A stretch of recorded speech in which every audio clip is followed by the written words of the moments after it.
Acee na haa nyaatu nafxanyasi nyaatee lubbuun gootaa takkaa yoomin lama taate. Acee ilma sabaa roorroon sitti hammaatee jiraa keessi eegaa ati kophaa rafte. Garaan obsa didee acee koo akkamii eenyutti nu dhiiste ol jedhii nuu himi. Gantutu si nyaatee Acaaluu maal wayyaa gumaa gootaa baasnaa ka'aa ilmaan aayyaa. Onneen koo boba'ee qaamni koo hadoodee dukkanni wal gahee jiruun gaafii ta'ee.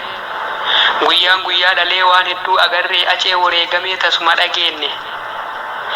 Acee silaan ustuutu ni sitti hammaattee jireenya kee guutuu oromummaaf dhabdee eebbisaaf Usmaayyoo biratti boqatte.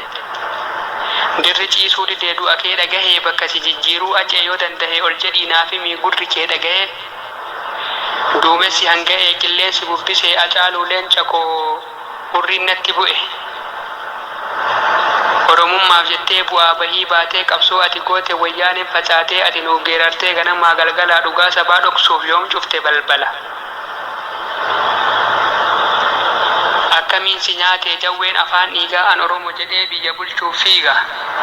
Acaaluu hundeessaa dhiigni kee lola'ee lafatti hin hafu bishaan haroo ta'ee lafumaa ol burqaa laga gibee ta'ee gumaa kee hin baasna Oromoo wal ta'e. Acee maasiif tahuu onneen koo na dhoohe Acaaluun hin duune seenan siif barraa'e Acaaluun hin duune seenan siif barraa'e.